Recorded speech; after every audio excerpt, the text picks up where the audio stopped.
Hanky here last time too? Where did they all go? Walkies?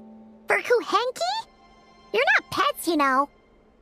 Oh, well, looks like we just came at a bad time.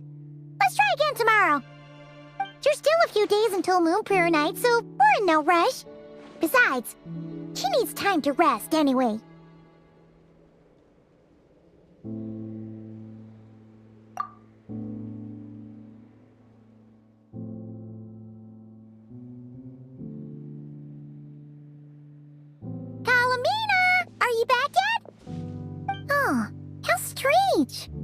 Looks like she still isn't here. Right? It's not like her to spend so much time outside. Especially since she's worried about attracting unwanted attention. What about Luonatar? Luonatar, you there?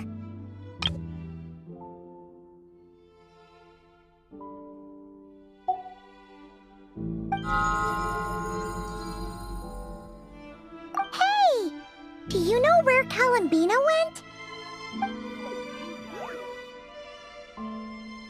Sorry, didn't understand. But if you know where she is, could you take us to her?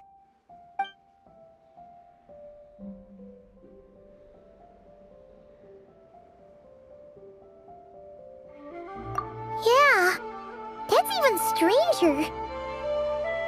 What about him? Oh, that's not good news. They change color when Kalambina gets weaker, right? And they look super pale right now. Good idea. She might know what's happening.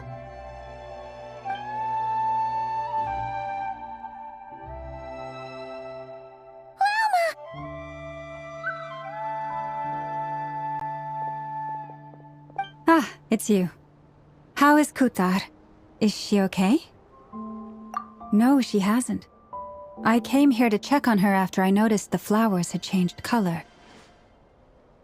Based on past precedent, she must be very weak right now.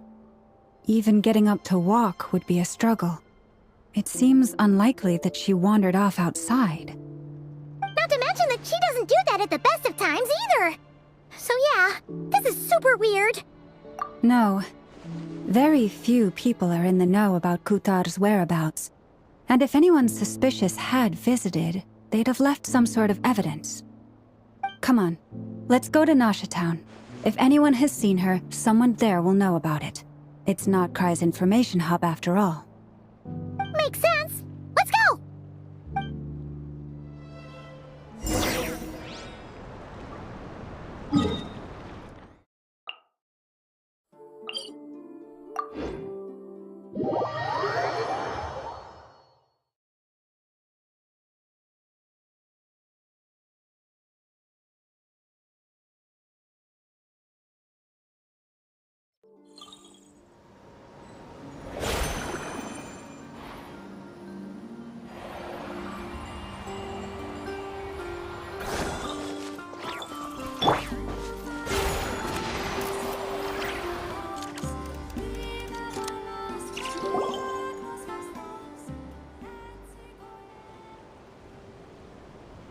Moment.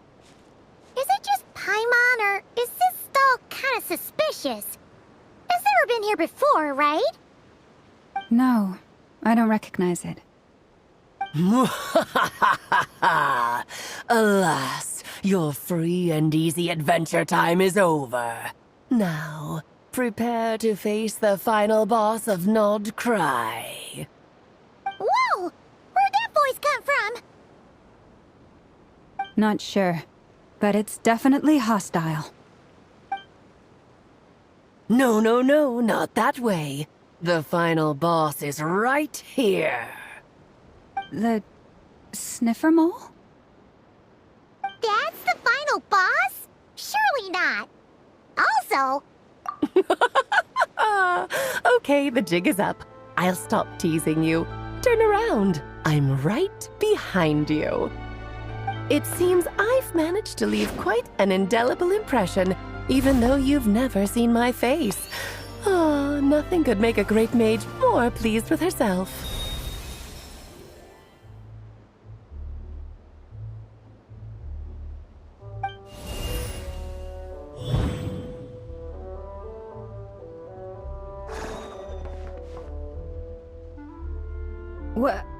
What is going on?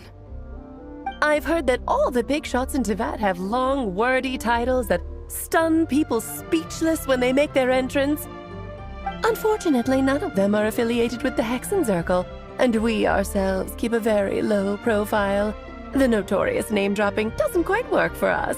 Still, I, for one, think I'm really quite amazing. So that didn't stop me from coming up with a title anyway.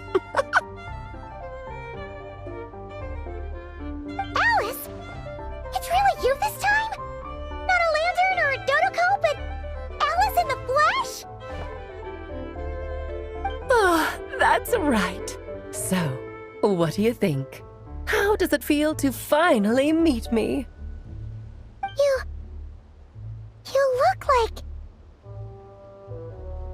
Oh, that's the first thing you thought. A little surprising, but that actually makes me very happy. Because that means that when Klee grows up, she'll be just as stunningly beautiful as her mother. So she's a friend of yours? Kind of. This is actually the first time we've seen her in person. I see. Madam Mage, that was, quite a powerful entrance. I certainly won't be forgetting it anytime soon. It's okay, Lauma, don't force it. Paimon will do the honors. This is Alice from the Hexenzirkel. She's a friend of ours. And of Arcus, too. That's right. She's a good person, just kinda... unpredictable.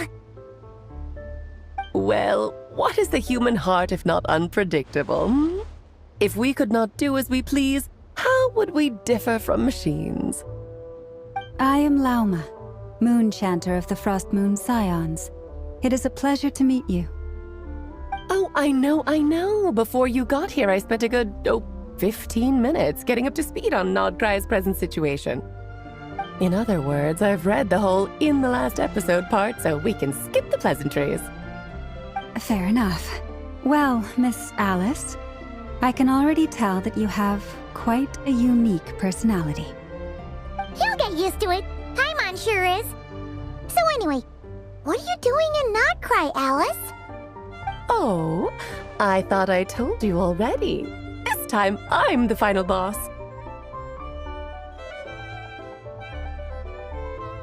And what a formidable foe I shall be. Powerful, confident, decisive, and good luck finding my weak spot. You will never succeed.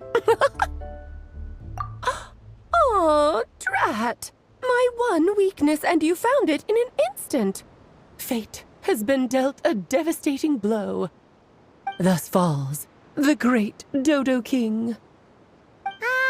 Why are you playing along with this nonsense? For funsies, of course. What's wrong, Paimon? Are you disappointed in me? Am I a gigantic letdown? No, it's just... you seem like a busy lady. And this is the one time you've shown up in person. Paimon figured it would be for something more high stakes than just goofing around. You're quite right. I'm here in Nodcry because something big happened. Something big enough it caught the attention of the Hexenzirkel. It concerns the 3 moons, Teyvat's borders, and of course, the moon goddess you are currently searching for. Kind of. Why don't we discuss this over a pot of tea? My main reason for coming on this trip to Teyvat was, of course, to have some fun. But I do technically have a job to do as well, namely, maintaining the stability of Tevat's borders. I'll skip over the complicated parts, but to sum it up, abyssal energies are all that lie beyond Tevat's border. We'd find ourselves in a real pickle if they ever made it through. And the phantoms you've been seeing are a sign that the border has been disturbed. Ah, no wonder they tend to show up around Moon Prayer Night. Is it because the real moon is now so close to us that its power can cross the border? In part, but only a negligible amount passes through. Just enough to influence the verdant crests and so on.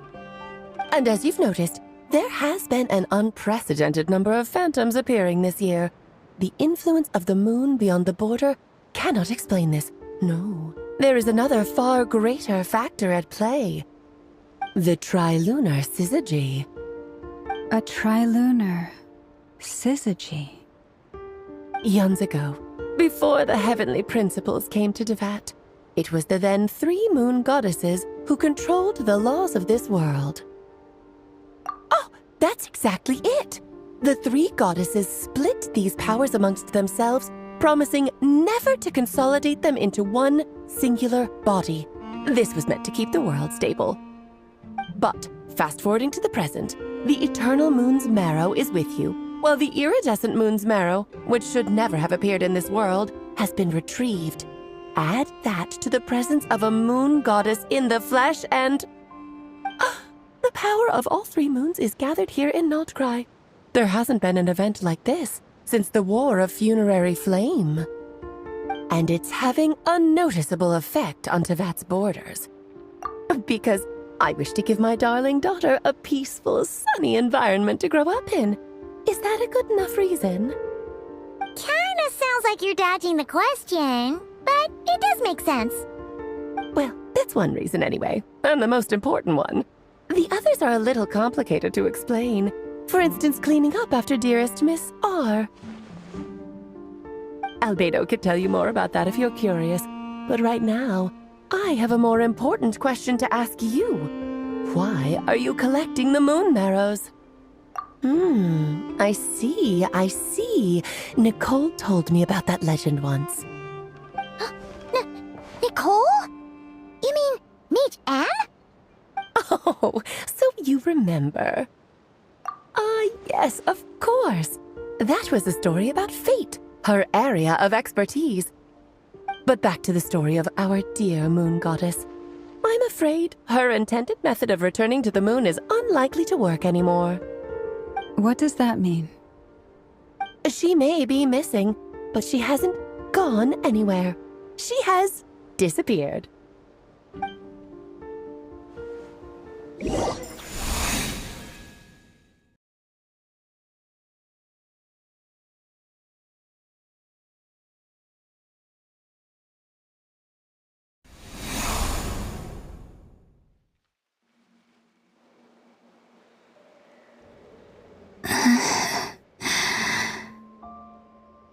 My body is so heavy.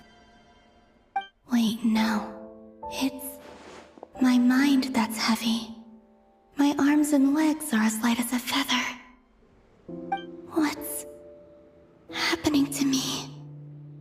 I feel drowsy, like I've been asleep for too long. Is it daytime or nighttime? Is the moon out? I think I'll go for a walk.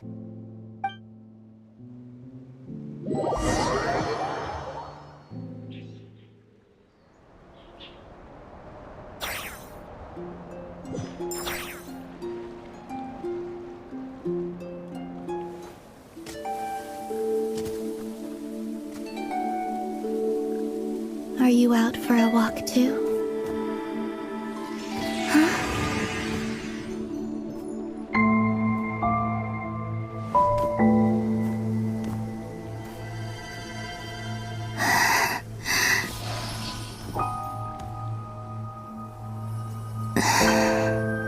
The day has come at last.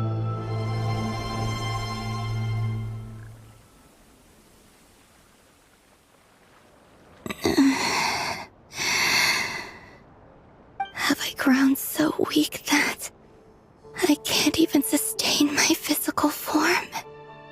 But Moon Prayer Night is nearly here. I was so close to returning home. Death is near. Is this how it ends for me? Will I return to the moon after I disappear? Or...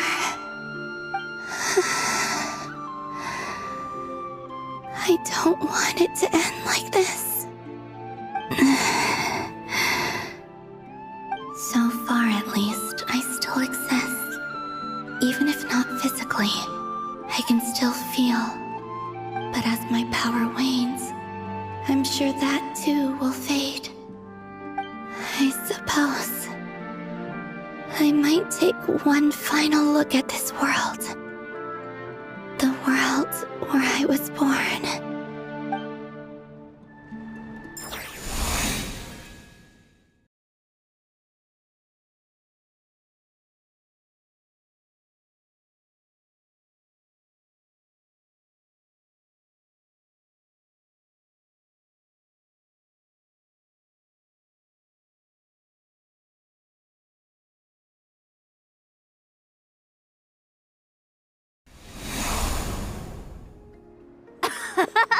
Come on! Come on! Wait for me! The Frost Moon Enclave. How much it has changed since I was born. These decorations, they're so heavy.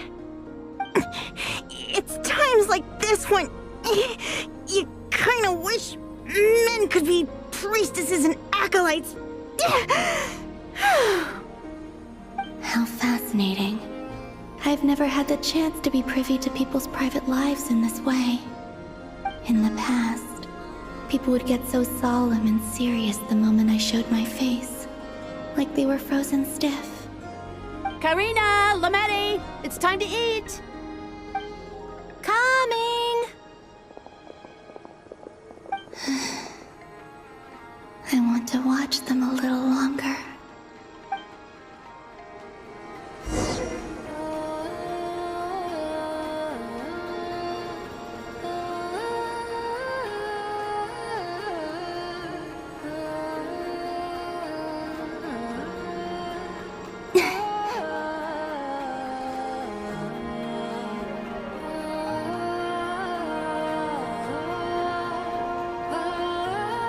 I'm sure you're both tired from playing all day. Come on, eat up. A plain, humble meal. That has always been the way of the Frost Moon Scions. Huh? How come Lametti got a midsummer berry dessert? Oh, I always get Lockaberry. I don't mind sharing. You can have a bite of mine if I get to have a bite of yours. They're sharing food? I've never shared food with anyone before. Even at the Harbinger tea parties, everyone just ate off their own plate. And when I couldn't finish my food offerings from the Frost Moon Scions, they'd leave the leftovers out under the moonlight for the animals to claim. Hey! That was 2 bites! Oh, then you can have another bite of mine. Oh, you too. Oh, don't fret now. Here, have some of Granny's too. So this is what it means to be family.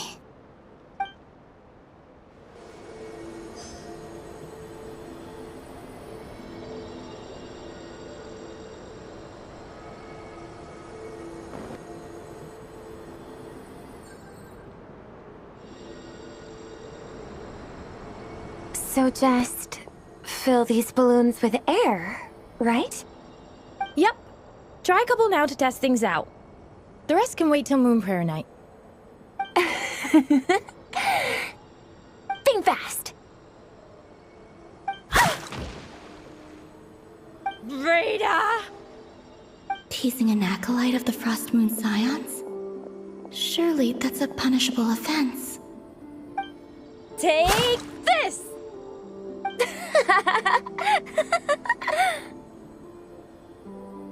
Huh? All right, enough horsing around. Lady Lauma gave us a task. We should get back to it. The task is just to check that the balloons don't leak, right? Doesn't matter if we fill them with air or water. Yeah.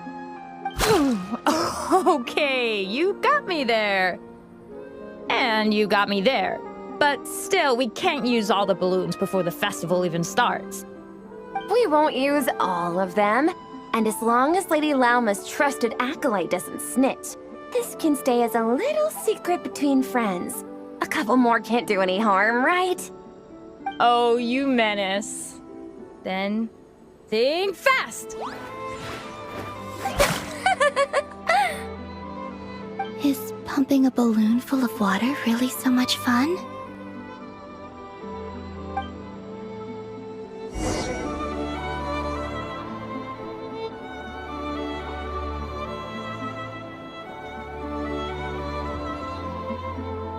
I'm seeing so much that I'd never usually get to see.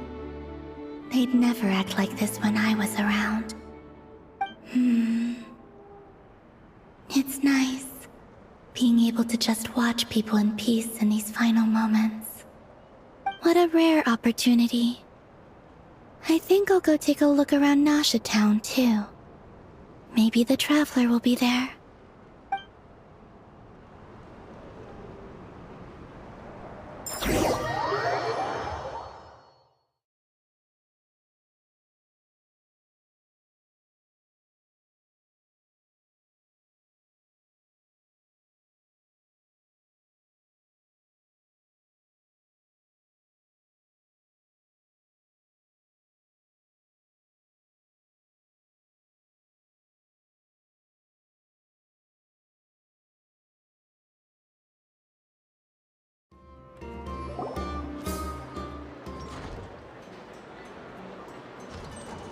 After the War of Funerary Flame, the Moon Goddesses were no longer recognized by Teyvat.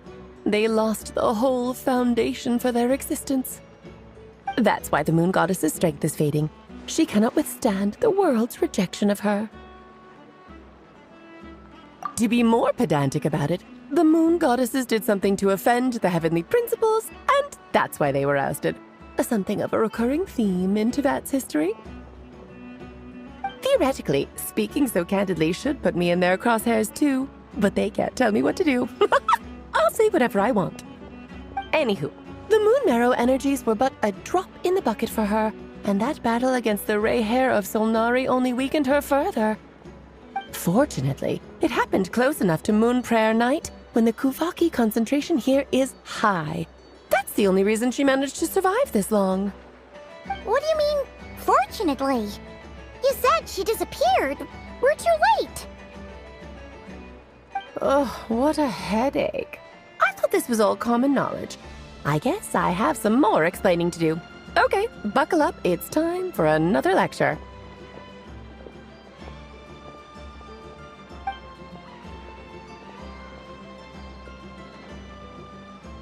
Now, I said earlier that the Moon Goddesses lost the foundation for their existence. The reason for that has to do with the natural order. Basically, the rationale for their existence in Teyvat was lost. The same logic applies to the present Moon Goddess, too. Consider her existence so far. Her comrades in the Fatui called her Damselette. And she was worshipped as Kutar by the Frost Moon Scions. But these connections have now been severed, whether by her hand or yours. So, the rationale that once sustained her existence is now gone. Wait, we did that to her? Oh, well, strictly speaking, yes. But let's not start pointing fingers, shall we? I'll only end up as the big bad villain, and that's not the kind of final boss I want to be. Of course I do. I'm only the greatest mage in the whole entire world. Now, if you wish to find your Moon Goddess, there are two problems we need to solve. Firstly, we'll need to strengthen the connection between her and Teyvat, at least enough to sustain her until Moon Prayer Night. Strengthen her connection. But does that mean I'll have to rally all the Frost Moon faithful behind this? I'm afraid a bygone faith and a former home won't be of any help to her now. Do you know her name? Her name? Yes. Names are very important things. A name is a fundamental concept that anchors one's entire existence. Then your first job is to find it. As a moon goddess, I'm sure she must have a name she identifies with. Neither Columbina nor Kutar is her true name, and she's never really accepted either of them. So, finding out her real name is enough to sustain her existence? Yes, I know it sounds like a small step, but every journey begins that way. So for now, that's all we need to focus on. The second problem is with her plan to use the moon marrows to return to the moon. Unfortunately, piercing through the false sky will take an enormous amount of power. Given her current condition, she won't be able to provide anywhere near enough power, even if she recovers her physical form.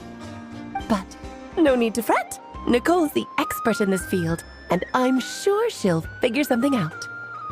Wait, Mage N is going to help us out too? That means we've got 2 Hexacircle mages on the case. This is turning into a pretty big deal.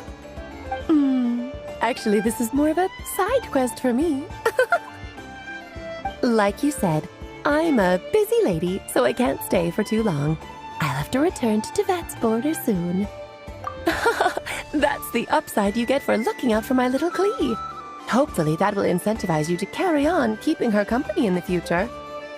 Anyway, jokes aside, you'd better get moving. It will take quite a miracle for the moon goddess's consciousness to hold out till moon prayer night. Oh, I suppose I might as well tell you where Nicole is before I leave. Off you go now. Time to meet your new friend. Oh, yes, and a little suggestion. Don't forget to mind your heads. What? I wonder how Durin's doing. I should really go see him before I head back. You really are super busy. I most certainly am. There's so many children I have to keep tabs on just in Mondstadt. Durin, Albedo, Venti, Varka. Klee didn't make the list, huh? Of course not. Klee is my pride and joy. I have no qualms about her, because she's the best child in the whole wide world. Yep. Klee's a little angel. I'm glad you agree. Well, all the best. See you when I see you.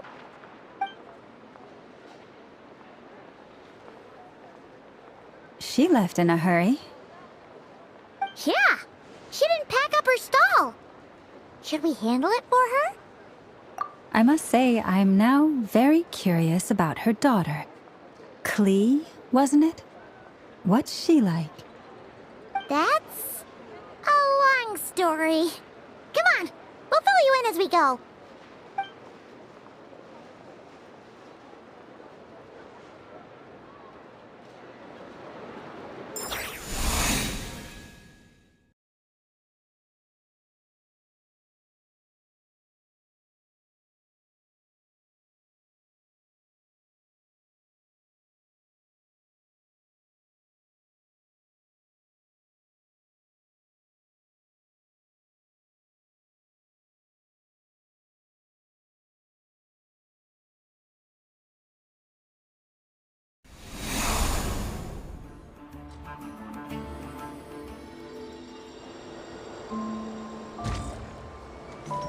What a lively place. I've never experienced Nasha Town like this before. Hey, you old geezer! Your hammer's rusted through! Who are you calling old geezer? Are they quarreling? I'm looking right at him! You've really gone downhill since giving your daughter free rein in the workshop. Can you even swing a hammer anymore? It shouldn't take you days just to fix a single chair! You might as well use that hammer to massage my back for all the good it's doing. Don't run your mouth. or you'll get a back massage that'll put you in bed for the rest of your life. Look, the materials haven't arrived yet, all right? You know how busy it gets in the days before Moon Prayer Night. I'll bet you send all the materials to your little princess. Blood's always thicker than water, huh? All right, you've made your point, Uncle Kusky. As soon as the materials arrive, fixing your chair will be the #1 priority. And Dad, if you've got time to chat, why don't you lend me a hand, See?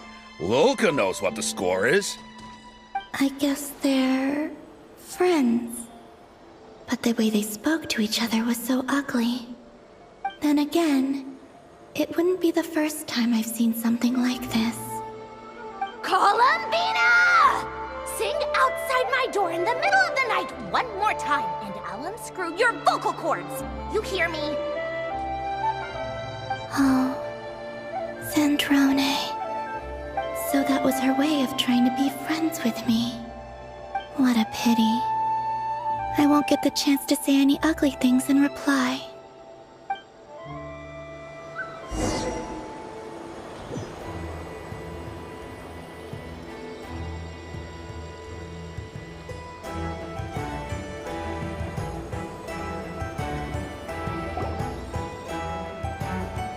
Hey, have you decided what to give her for Moon Prayer Night?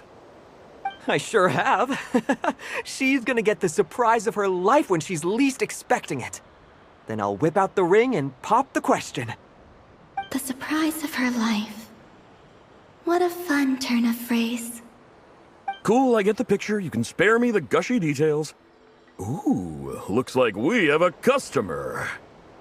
Hello there, ma'am. Would you like some Moon Prayer Night candy? Huh? Is he talking to me? Can he see me?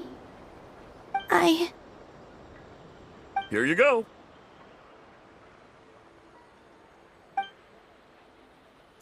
Oh.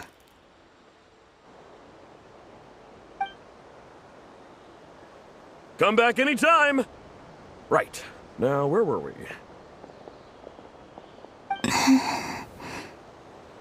I don't know why, but I still held out hope.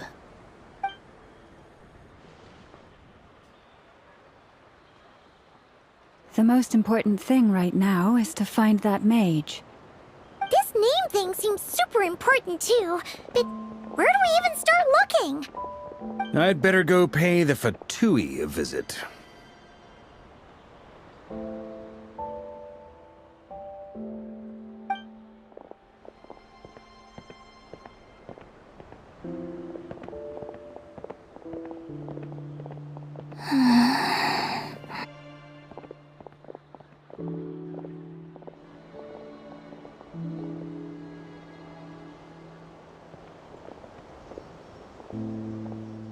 Columbina?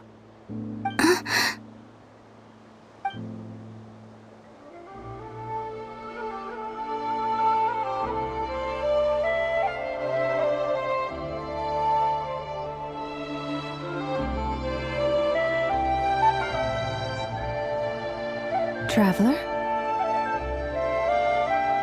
Let's go! This is no time to be spacing out!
are they going?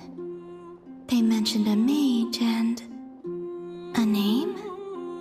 So, Mr. Varka, are you acquainted with this Nicole? Or should I call her Mage N? Not really. We've never met, though she has come up in conversation. From what I've gathered, Alice kinda took Nicole under her wing. Taught her how to speak in a more ladylike fashion, that kind of thing. Huh.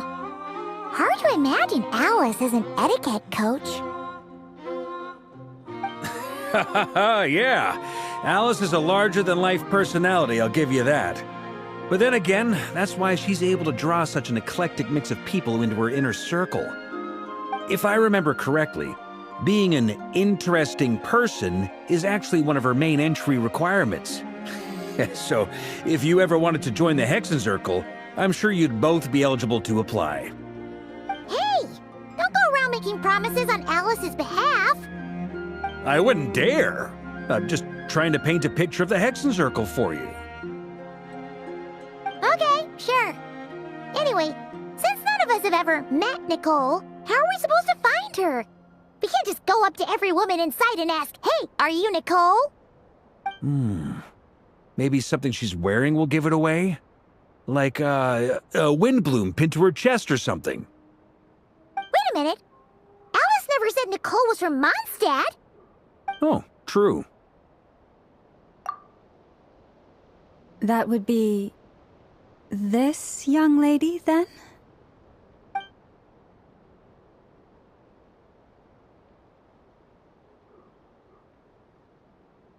Hey there! Sorry to disturb you, but... are you Miss Nicole? Varka, Knight of Boreas of the Knights of Favonius. Alice might have mentioned me before. Mm-mm. Have we got the wrong person? Sorry. Well, this is awkward.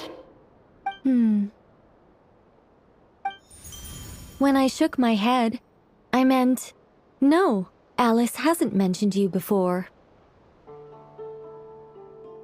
Huh? Where is this voice coming from? My apologies. For certain reasons, I am unable to speak. This is the only way I can communicate with you. It might take some getting used to, but I hope you can understand. Hey, it's fine. I'm more shocked by the fact that Alice never speaks about me. I mean, As for you two, we have crossed paths twice before, but it is nonetheless a pleasure to finally meet you. It's really you! Thanks for all your guidance in the past! You're quite welcome. This time, things are different. We have reached the unwritten pages of the story. You might say that we stand at the crossroads of fate.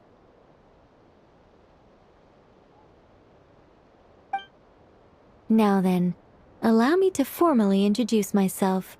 My name is... No, stop! Alice! I can't believe it! I had a whole speech prepared. I'd agonized over every single word. She always picks the worst moments to ruin other people's plans. I'm so sorry about that. Alice took the liberty of devising some bespoke self-introduction magic for each member of the Hexenzirkel. But I could have sworn I deleted all of the triggering conditions for it. How did it bypass everything? Oh gosh, this is so embarrassing. This is a very different side of Nicole than what we're used to. Is she not used to face-to-face interactions? Don't worry about it. We've seen that introduction magic once already, so it wasn't too much of a shock. Please go on, Miss Nicole. We'd love to hear what you have to say, or, well, communicate.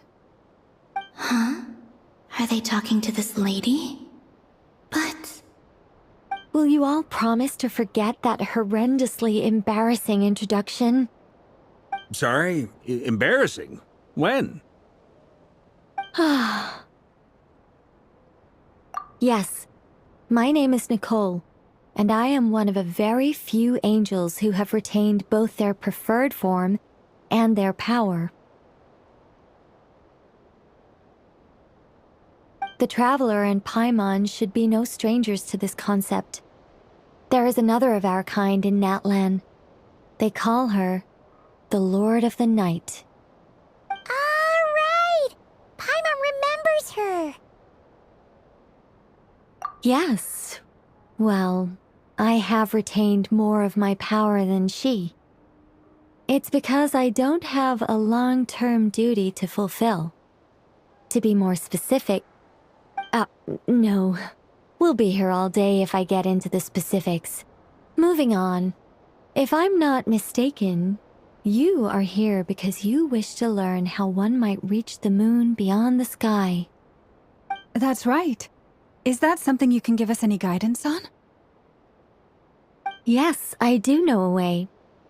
It began with the Hyperboreans, who lived after the War of Funerary Flame. Blank looks. Maybe I should start with the background of the war. Or maybe not. It shouldn't be an issue. I'll fill in the gaps for you when we have more time. Anyway, after that war ended, the three moons retreated to beyond the false sky. The Hyperboreans were humans I once aided. They accepted the civilization and creations bestowed upon them by the angels. But despite accepting many blessings of the angels, many among them still held on to their faith in the moons. They were reluctant to accept the new order. Even after the War of Funerary Flame, they sought to contact the moon goddesses beyond the sky and receive their guidance. But all three had passed away by that point.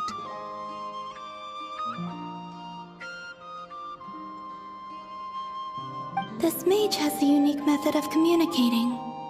Is she talking about the moons? Yes, but they did not know. And so, still they prayed for the moon goddess's mercy. After building titanic structures that consumed vast amounts of Kuvaki, at last they glimpsed the moons and heard their voices. But of course, they were gravely disappointed. For it was then that they realized the three moon goddesses were dead. Oh, that's such a sad story. It is. Humanity was in a very sorry state at that time. The angels who had once aided them were gone, and the War of Funerary Flames had left them homeless and destitute. Just a second, I gotta ask. How relevant is all this history to the task at hand? Well, I mean, it's... Okay, it seems we've drifted into irrelevant narrative waters. It's been a while since I've had the chance to speak inside someone's head. As soon as I got started, I lost control and the words just flowed out like a waterfall. What I'm trying to say is... Right, yes, that's it. The relevant part is the ritual created by the Hyperboreans. The fact that they bypassed the false sky and saw the true moons implies that they successfully built a connection between Teyvat and the outside world. Which means, with enough Kuvaki and a sufficiently stable connection, it should be feasible to send one person over the border. Okay, so they built some kind of portal?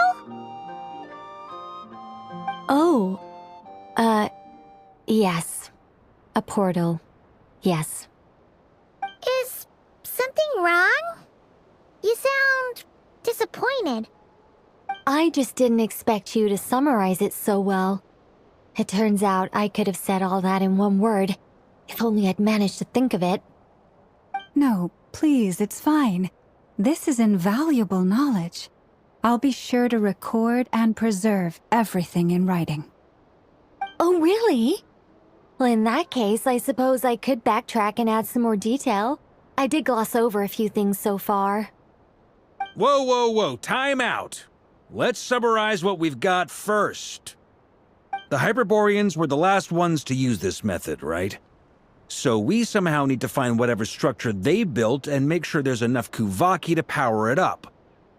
Luckily, we have the moon marrow of both the eternal and iridescent moons, so we're all good for Kuvaki. Which means the key issue we need to focus on is finding the place. Am I right so far? Yes. Although I expect the structure is long gone by now.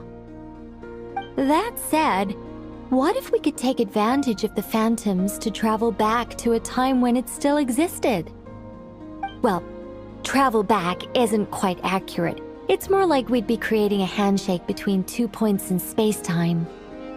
We wouldn't even have to pick a time when it still existed. It could just be a time when it still appeared in phantom form via projection, or we could project our own phantoms, fold them together, You look lost. Was that too hard to follow? Yeah, things got a little, technical there. Paimon's brain is reaching capacity. Alright, let me think about how to put this more simply. Okay, got it. Over the next few days, I'll search for phantoms that we can use. Once I find one that meets the criteria, I'll let you know and we'll regroup. By completing certain rituals, specific individuals will be able to enter the phantom and make it to the Hyperborean structure.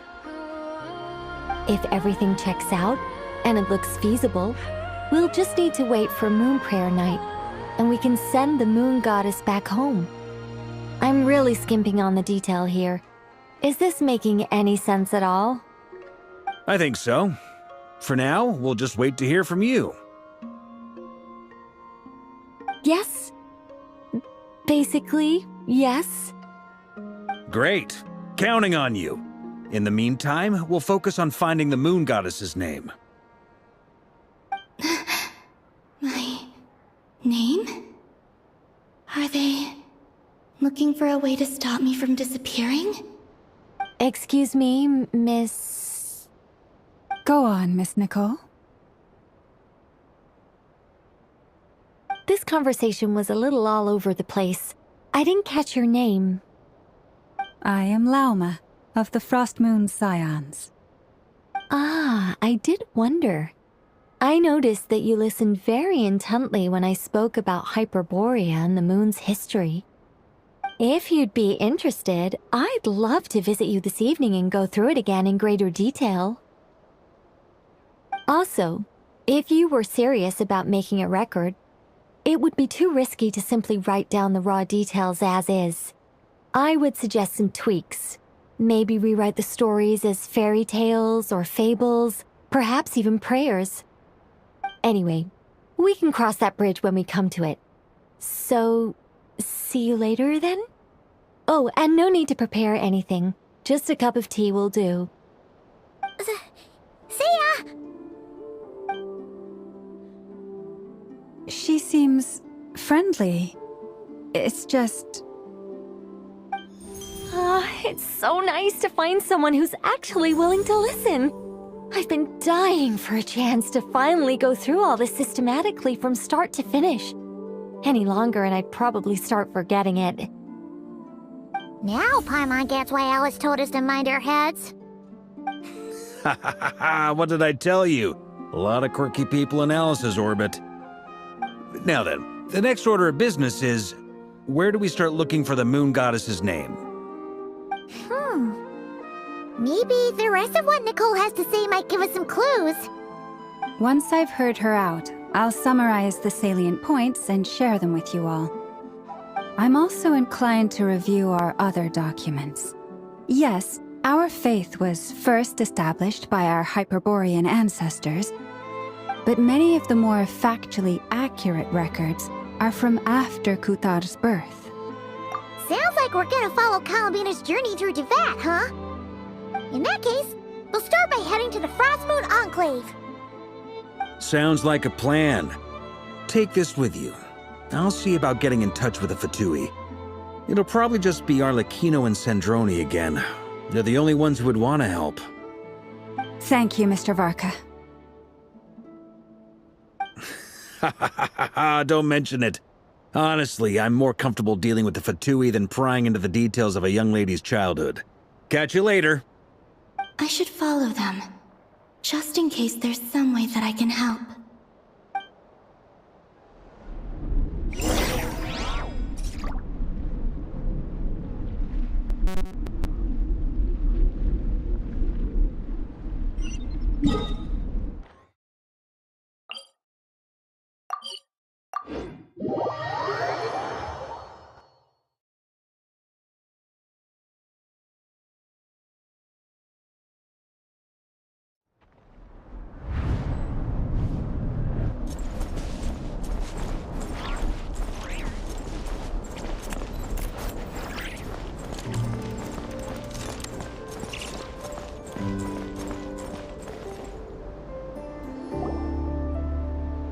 A while ago, I took the time to organize all documents in our possession that pertain to Kutar.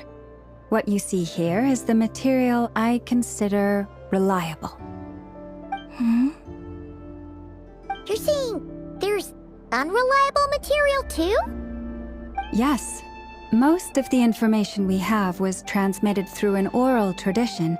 Inevitably, some of her stories were mythologized and deified over the years through countless retellings.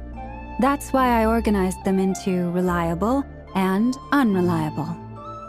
There's no sense seeking answers in history unless we can ensure the veracity of the historical record. Makes sense. All right, let's take a look through.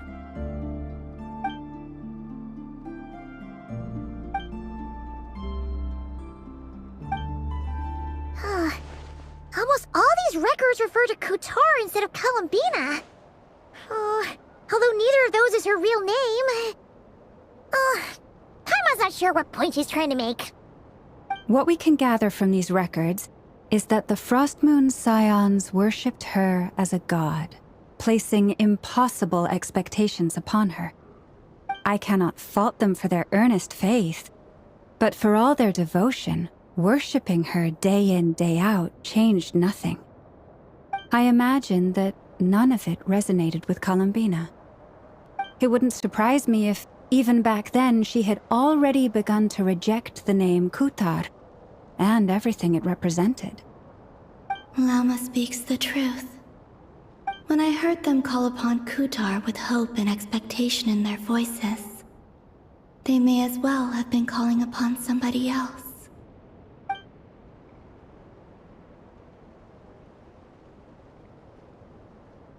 Well, that's a bit complicated.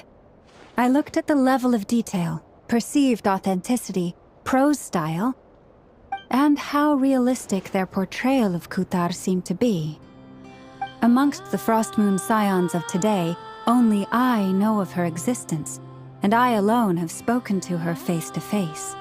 As such, I know that there are certain things she simply would never do. That being said, I have sensed some changes in her lately. Changes? Me? Seems like this is getting us nowhere. For what it's worth, why don't we check the unreliable sources too? Sure. Give me a moment.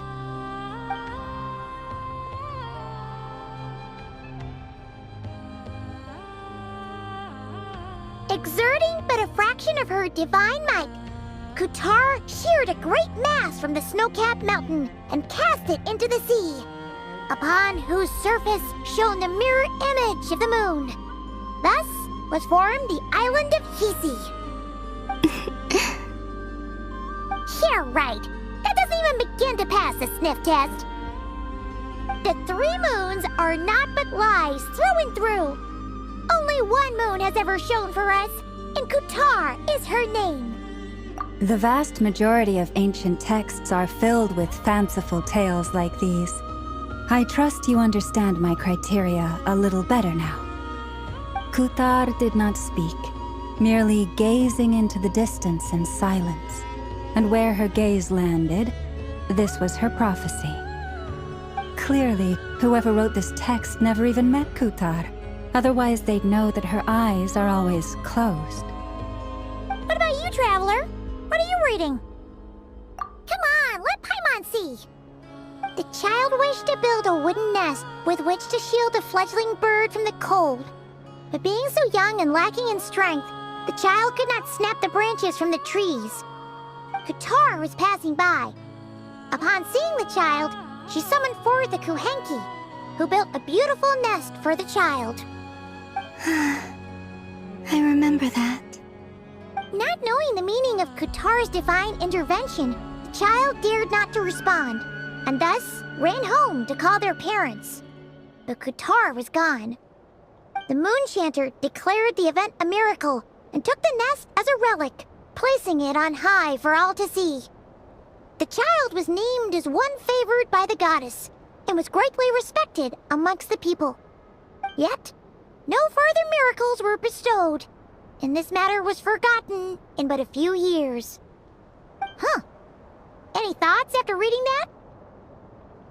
Yeah. Columbina probably just wanted to join the kid in making nests. Ah. I'd originally considered this a fabrication, because Kutar did not perform any similar actions in subsequent records. But now that I think about it, it does seem like something Columbina would do. It's just that... She didn't know how other people would interpret her actions. She was probably worried about making things difficult for people. And so, she gradually stopped joining in. Yes. Oh, that's so sad.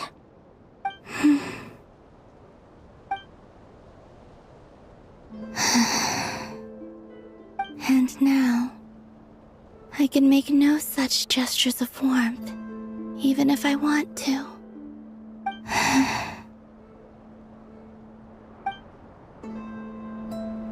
Still no name. That's a bit of a shame. But we did learn some interesting stories. That's gotta count for something. Varka said he was gonna set up a meeting with Arlecchino and Sandrone, right? Let's go back to Nasha Town and see how he's doing. Wishes to peer into